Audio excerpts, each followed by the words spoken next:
Assalamualaikum. Waalaikumsalam. Oke, sebelum itu kita berdoa dulu yuk. Kelasnya silakan dipimpin. Sebelum memulai pelajaran, mari kita bersama-sama baca doa. Doa mulai. Bismillahirrahmanirrahim. Alhamdulillahirabbil alamin. Ar-Rahmanir-Rahim. Maliki yaumiddin. Iyyaka na'budu wa iyyaka nasta'in. Ihdinas siratal mustaqim. Siratal ladzina an'amta 'alaihim ghairil maghdubi 'alaihim waladdallin. Amin.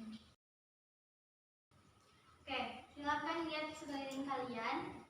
Pastikan di sekeliling kalian itu bersih. Buku yang tidak ada kaitannya dengan pembelajaran fikih silakan dimasukkan ke dalam tasnya dulu. Oh ya, ini papan tulisnya Natasha, boleh minta tolong Bu?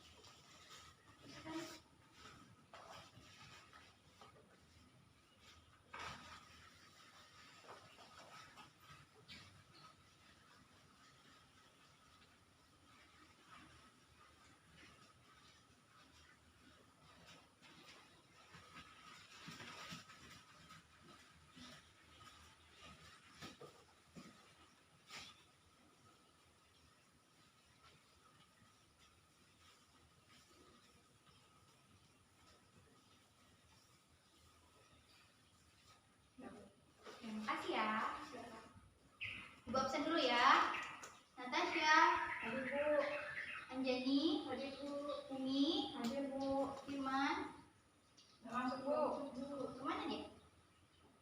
Nggak tahu Bu. Nggak ada kabar. Nanti kalau Firmannya udah masuk ditanyain ya kemana. Ya Bu. Oke, apa kabar kalian semua? Alhamdulillah baik Bu. Alhamdulillah sehat ya.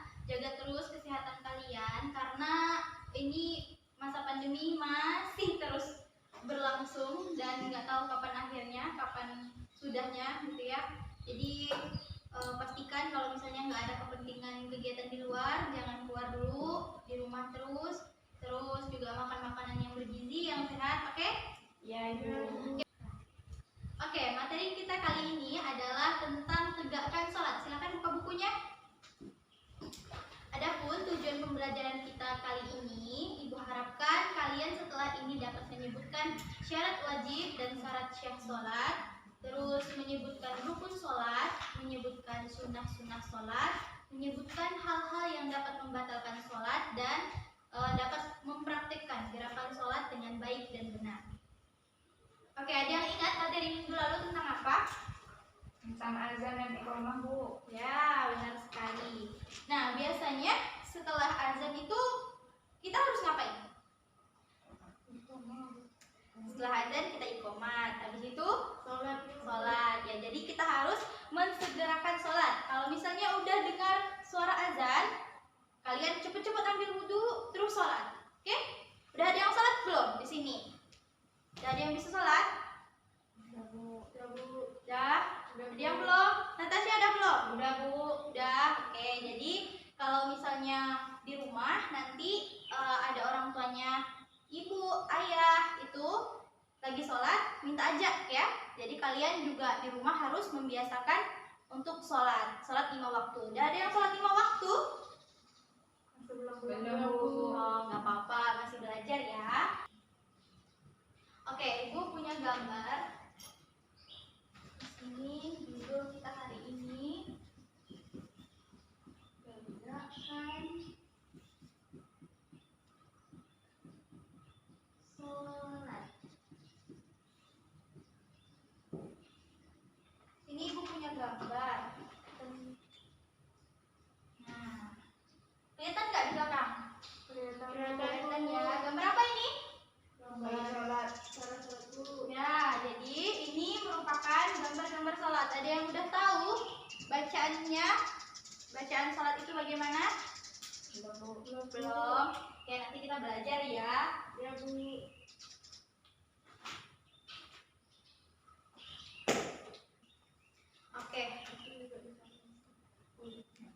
Setelah itu kita akan belajar mengenai syarat sah.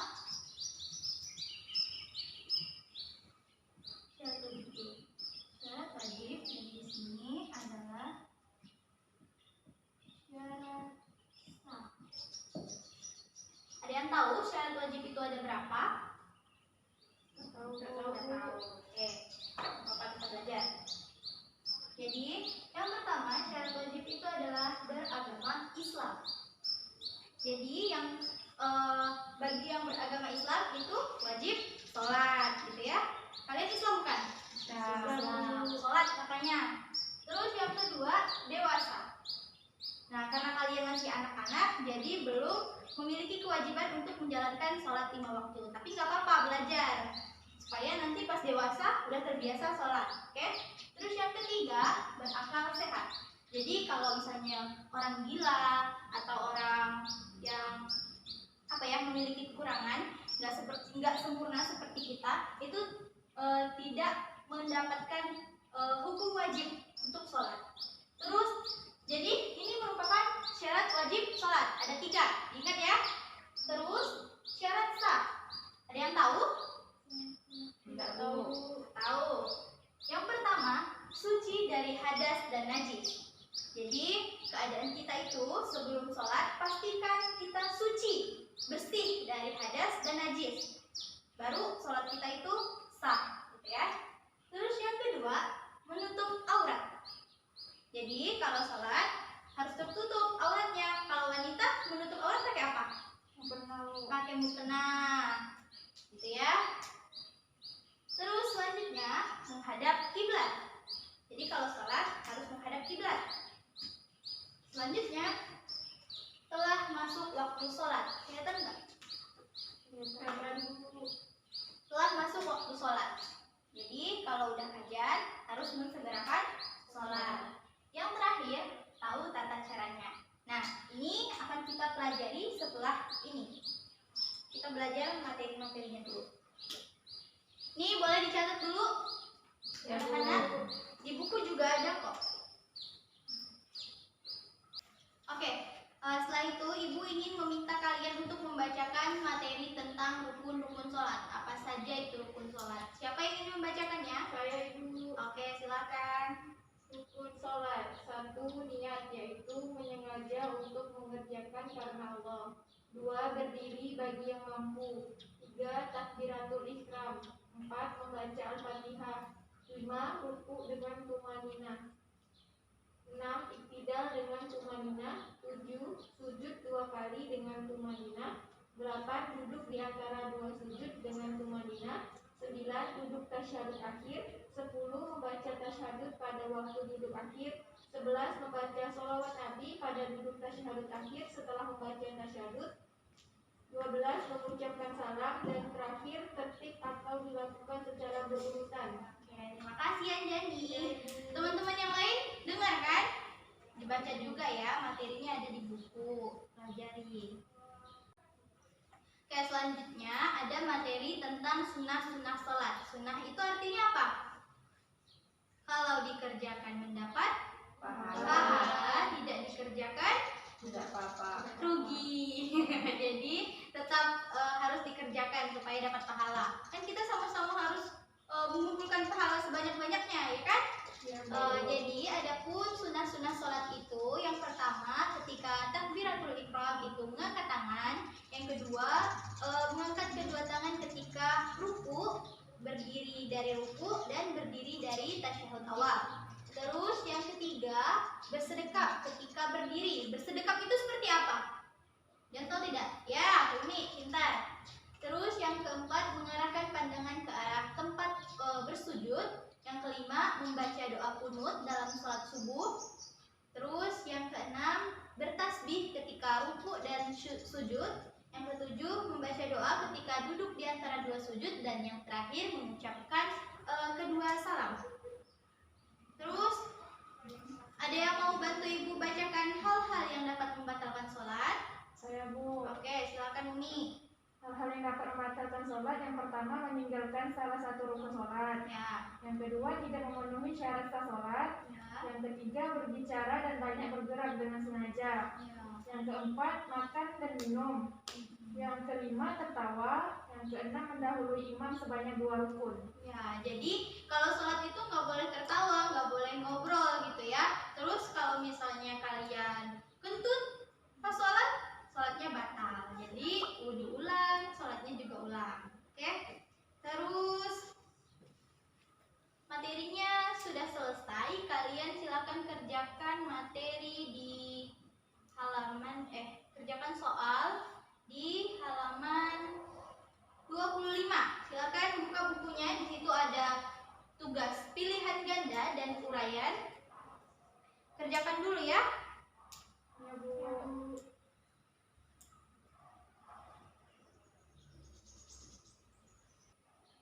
Oke, udah selesai semuanya? Sudah, Sudah, Bu. Bu. Silakan kumpulkan. Oke, terima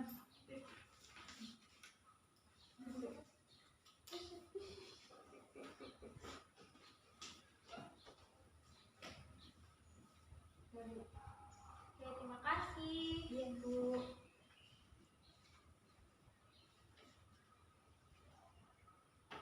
Oke, materi kali ini cukup sekian. Mengenai tata caranya, minggu depan akan kita bahas. Kali ini kita mengulas. Jadi yang tadi kita udah pelajari. Pertama tentang syarat wajib sholat. Ada berapa?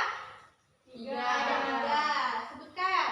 Beragama Islam, sehat, dewasa, berakal sehat. Terus kita juga belajar tentang syarat sah sholat. Yang pertama, suci dari hadas dan najis. Yang kedua, Tutup aurat, terus menghadap kiblat, yang keempat, masuk waktu sholat, dan yang terakhir, tahu tata cara sholat.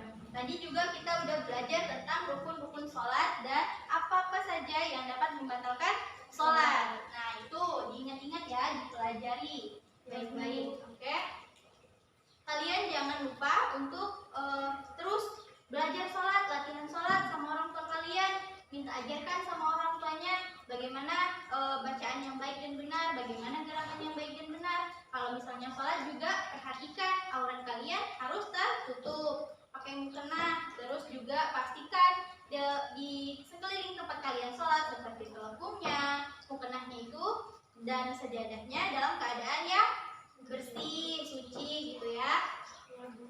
Terus yang selanjutnya kita minggu depan akan belajar tentang bagaimana mempraktikkan sholat. Nah nanti kita belajar mengenai tata cara sholat. Nah seperti yang ada di sini, tata caranya ada 13 gerakan. Terus ada bacaan-bacaannya juga di setiap gerakannya. Belum ada yang tahu kan? Nanti kita pelajari minggu depan, oke? Oke, materi kita kali ini selesai.